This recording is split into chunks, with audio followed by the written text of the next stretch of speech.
I was only 21 when it all began, and sometimes I wonder if that was the reason my heart was so unprepared. Maybe I was too young, too naive, too open to the dangerous beauty of something that could never last. Or maybe it wouldn't have mattered. Maybe, no matter my age, no matter my strength, no matter my reason, the moment I saw him, I was already lost. He wasn't mine. He was married. He had a life, a family, a world that had nothing to do with me. But love doesn't care about the boundaries society places around it. It doesn't care about vows or rings or promises. Love slips through cracks. It grows in the shadows.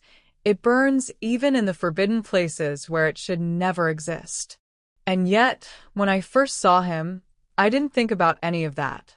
I just thought about the way his eyes looked at me. Heavy, deep, almost sad.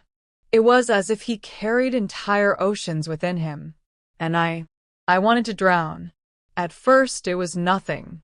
Just a passing glance. A polite smile. A short exchange of words that meant little on the surface, but echoed in my heart long after. I told myself it was silly. That I was imagining things. That I was building castles of fantasy in the clouds when the ground beneath us was solid reality.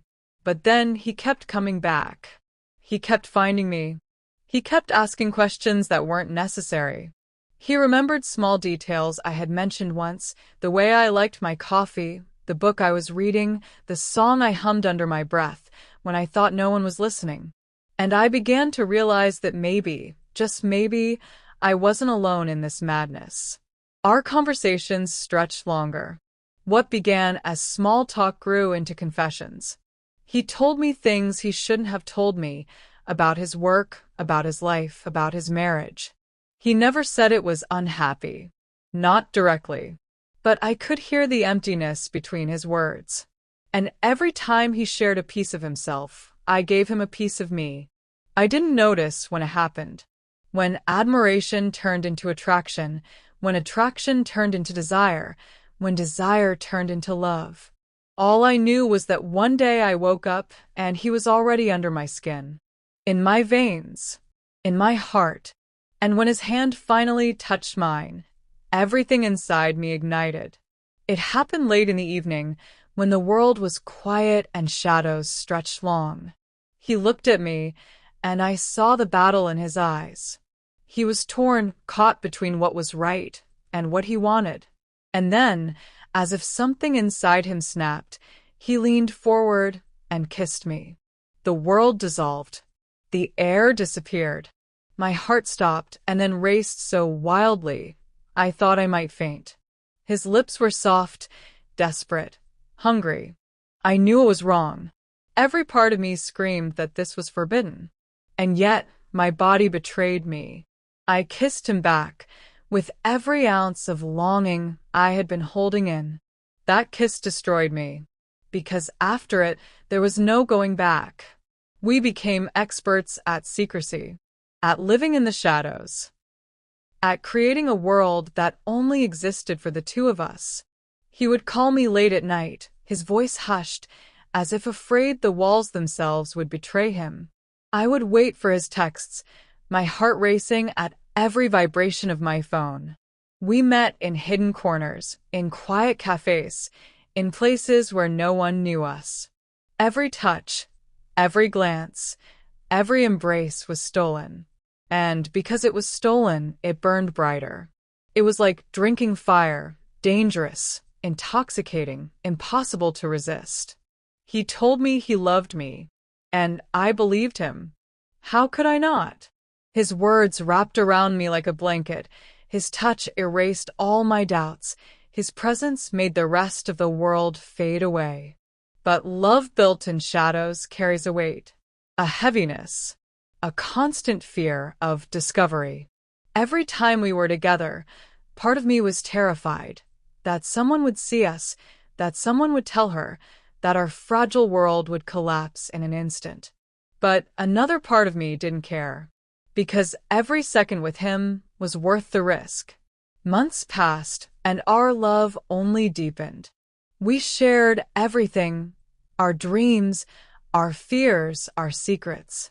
He told me about the life he wished he had, about the freedom he longed for, about how he hadn't felt alive until me. And I told him about my hopes, my future, the pieces of myself no one else had ever seen. At night, when he held me, I felt like I belonged, like the universe had finally revealed its purpose. And yet, in the morning, he would leave, back to his world, back to his wife, back to the reality I could never touch. I tried not to think about her, about the woman who wore his ring, who shared his home, who had what I never could. But jealousy is a poison, and it seeped into me no matter how hard I fought it. Every time he didn't answer my call, every time he canceled a meeting, I wondered, was he with her? Was he laughing with her? Was he touching her the way he touched me? The thought tore me apart, but still I couldn't let go. There came a day when the lies grew too heavy, when the weight of our secret love began to crush me. I wanted more. I wanted him fully, not in fragments. I wanted mornings, not just nights. I wanted reality, not just fantasy. I told him I couldn't keep living like this, that I needed him to choose, that I needed to know if I was just a moment in his life, or if I was his future. His face grew pale. His silence was louder than any words. And finally he said, "I love you, but I can't leave her." Those words shattered me. I screamed. I cried. I begged. I told him that if he truly loved me, he would find a way. But he shook his head, tears in his eyes, and said, "I can't destroy my family.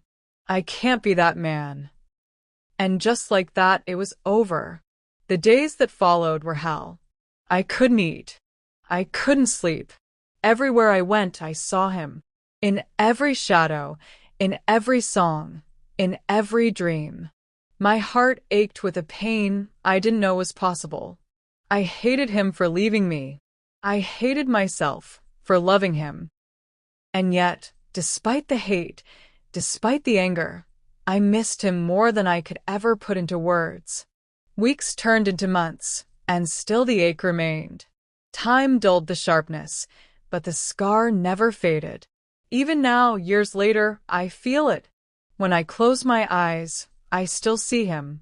When I hear certain songs, I still taste his kiss. When I stand by the window and watch the rain fall, I still hear his voice whispering, "I wish I was there with you." People tell me that forbidden love isn't real, that it's just lust, excitement, the thrill of danger. But they're wrong. What I felt for him was real. Too real. Real enough to break me. Real enough to leave scars that time cannot erase. He was my secret. My fire. My heartbreak. And though the world will never know our story, though his wife never knew my name, though he walks in a life that no longer includes me, I will never forget. Because some loves, no matter how forbidden, no matter how impossible, stay with you forever. He was never mine, but he was the love of my life.